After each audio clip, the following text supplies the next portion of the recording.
In the last couple of weeks, a lot of people that I have run into at the food pantry where I volunteer, at out walking my dogs on Southern Parkway, and Zoom gatherings with family and friends, they've all been asking me one question. What are you planning to do on Christmas Eve? Well, the answer is, I'm going to be working. It is my job and my calling to be here every Christmas Eve to lead my community in celebrating this special night together. Now, when I tell people that I have to work on Christmas Eve, they think that somehow it's like a bummer. But it really is not. It is an honor. It is a pleasure to be here in this sanctuary with all of you. And I cannot think of anywhere else that I would rather be. The great theologian, educator, and civil rights leader Howard Thurman thought that Christmas was a day of work, not only for ministers and religious educators and pianists and choir directors, but a day of work for all of us. Thurman's famous words are often read this time of year in Unitarian Universalist churches across this land. They are frequently spoken as the closing words of Christmas Eve services. But tonight, I want to share them with you now before we get to the end of our time together. Thurman wrote this: "When the song of the angels is stilled, when the star in the sky is gone, when the kings and princes are home, when the shepherds are back with their flocks, then the work of Christmas begins. The work of finding the lost, healing the broken, feeding the hungry, releasing the prisoner, rebuilding the nations, the work of bringing peace among the people, and making music in the heart." Now, most of us think of Christmas as a holiday, right? A day when we get to take it easy and relax, open a few gifts, enjoy a hearty meal, maybe watch some football, just hang out with family and friends if we're lucky. So why would Howard Thurman say that Christmas is a call for us to get to work? I think it's because Christmas is not just about pretty songs and festive decorations. Christmas is about a story of God being born into the world. And what is this God that is said to have come so long ago? According to Christian scriptures, it is the person of Jesus, a man whose message of love and compassion went on to change the world. In this congregation, we have diverse understandings of spirituality, and we do not see Jesus as the one and the only path to finding God, at least not for everyone. For us, the God whose birth we celebrate tonight may be found in Jesus, but is also present in many others, is also present within ourselves as well.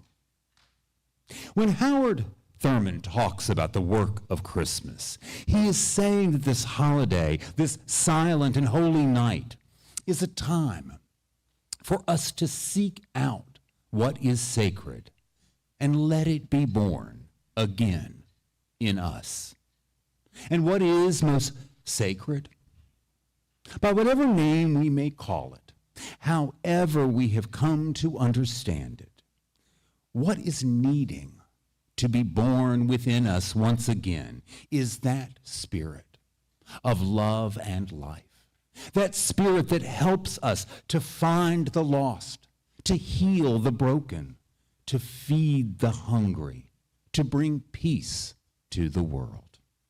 The work of Christmas, the work of the holy among us and inside us, is not just about beliefs.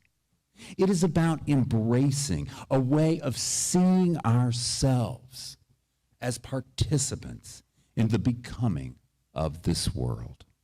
living out the values that we hold most dear, living into the true nature of our relationship to one another and our responsibilities to all people. If Christmas is about anything, it is this. The 13th century German mystic Meister Eckhart famously proclaimed in a Christmas Eve service. He said, "What good is it to me or anybody else that Mary gave birth to the Son of God thousands of years ago? What good is it if I do not also give birth to God in my time, in my culture?" People think that God has only become a human being once, in a historic incarnation, but that is not so. For God is here, in this very place, just as much incarnate as in a human being long ago. Meister Eckhart ended his words by saying, "We are all meant to be mothers and fathers of God. God is always needing to be born." Now, any of you all here who are mothers, or maybe fathers for that matter, know that giving birth requires a lot of effort. It is very hard work.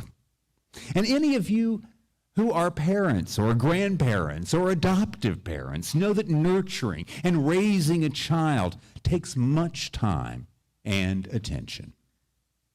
The same can be true for finding that godness and goodness in our own minds and hearts when times are hard, and recognizing it when we find it out there in this world that can sometimes be pretty cruel and brutal.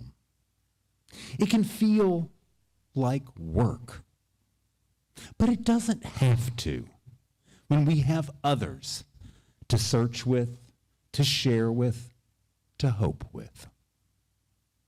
I have found that I really do not like the word work, especially when we think of it in terms of living our Unitarian Universalist values. It makes being a UU sound hard, sound like a burden, like a list of tasks, like hard labor that can weigh us down and can make us feel inadequate because we know that we're not working hard enough. To me, I can't help but wish that Howard Thurman had titled his words "The Joy of Christmas" rather than "The Work of Christmas." Because ultimately, taking that time to seek out the deeper goodness, generosity, and love that is always with us, and allowing it to transform us and inspire us, can come naturally if we let it. To serve and care for others, to speak out for what is right, to do a little bit of good wherever we can, that is not work. It is a joy. It is a privilege.